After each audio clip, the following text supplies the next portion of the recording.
What's up, dude? Hello, everybody. Welcome back to my YouTube channel. So, my mommy trimmed my hair, so I had to straighten it, and I don't typically call her mommy, but she had to straighten it because my hair is so like curly and wavy that I shouldn't say curly, but it is very wavy, so it's really hard to cut it evenly unless it's totally straight. So, please enjoy this one day of me with straight hair. Also, my mom bought me some chocolate milk, so I have been drinking that quite a lot. It is the Fairlife chocolate milk. Not sponsored, but I totally would be sponsored by them.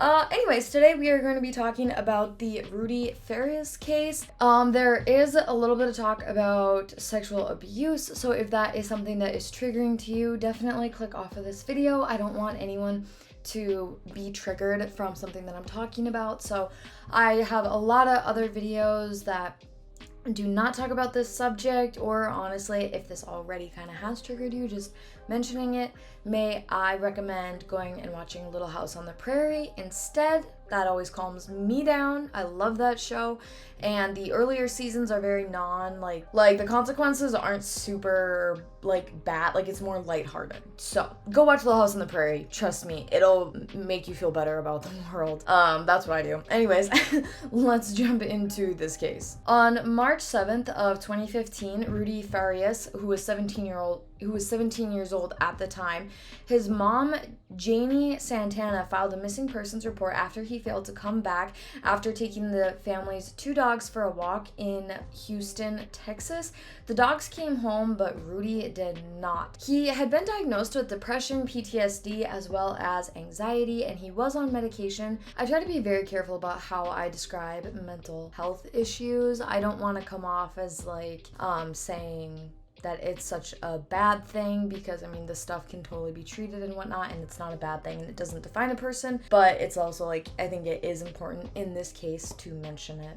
The public began to help in the search for 17-year-old Rudy, but it was suspended on the 10th, just temporarily, because Texas EquuSearch said that they needed to get more information about what had actually happened. They picked the search up again on March 12th after they did get new information. Janie's property was searched by police, but only in areas where they were granted access. Janie didn't speak to the press until 2 years later in 2017. She claimed that she was afraid that there was something suspicious about her son's disappearance and that she was worried for her own safety. Allegedly, Janie had given the police Rudy's birth date incorrectly.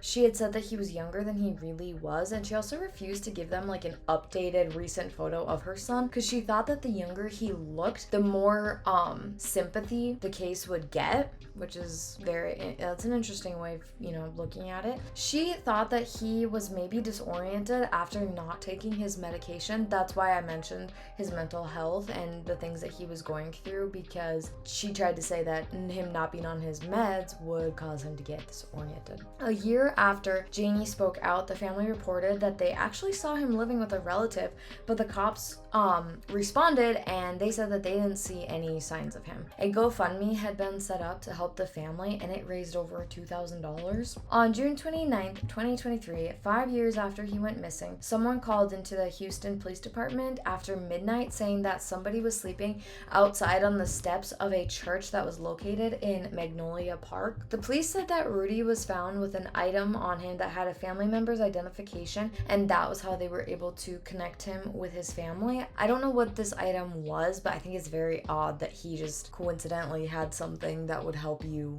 notify his family and get their contact info? I don't know. He had cuts and bruises on his body when he was found. He also had a backpack with him, and inside was a child's homework that was not his own, as well as an inhaler, which is odd because he didn't have asthma. Janie showed up on the scene and just took her son. Rudy had allegedly declined to be taken to the hospital and was signed into the care of his mother. On July 2nd, Janie told Eyewitness News over the phone that Rudy was recovering in the hospital. She said that he would only speak a few words and then would go into the fetal position. On July 5th, investigators with the Houston Police Department had tried to get more answers from Rudy. Quanell X is the activist is an activist. Quanell X is an activist and was present during the interview. Janie asked him to be there, and he discussed the case with reporters afterwards. Rudy didn't want to talk. He said that Rudy told him and an investigator that he had been sexually abused and heavily drugged by his mom for years. Quanell went on to say that Rudy had ran away back in 2015, but he went back home after only 2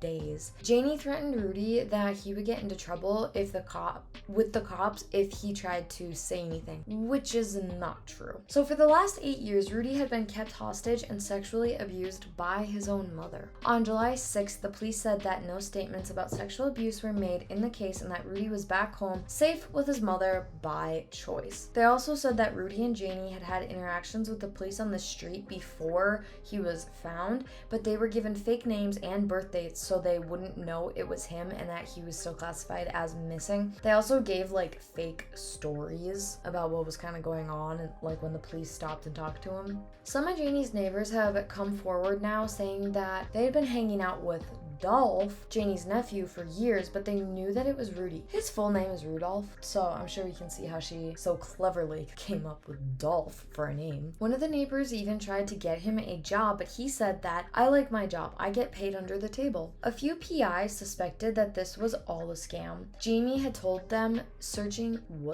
Janie had them searching for her son from Mexico to Louisiana. She at one point claimed that maybe he had been trafficked and that there was this trafficker in Mexico. So then when the private eye got in touch with them, they said, yeah, Janie had talked to me, but I didn't want any part of her scam. So it's wow.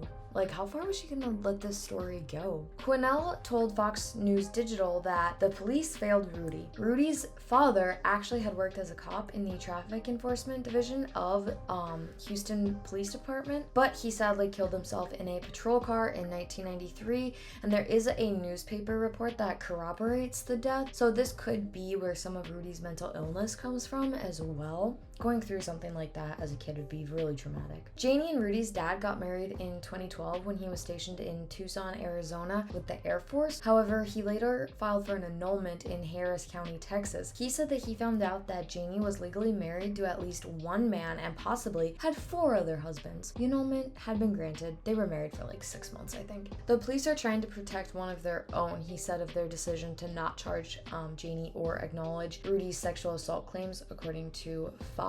Rudy had told a detective that he was violated in the shower by his mom, who had him play husband and called him daddy, which is seriously disgusting and very disturbed. The investigation is ongoing. The authorities have connected Rudy with victim resources to help his recovery, which I think is fantastic that they are actively trying to help him, and hopefully they will help him by investigating his mother some more, because it is really suspicious that she had her son be quote-unquote missing for 8 years. So this case has been all over the news. I do have all my sources linked down below if you guys want to read them for yourself. If I didn't mention anything, or you felt like something that I did mention could have been elaborated on a little bit more, definitely leave it in the comments down below. I know we would all be interested in what other information we could get out of this case, and it does change pretty much day by day, it feels like, at this point. So I'm filming this on Sunday and posting on Tuesday, so I'm sure that some new developments have come out,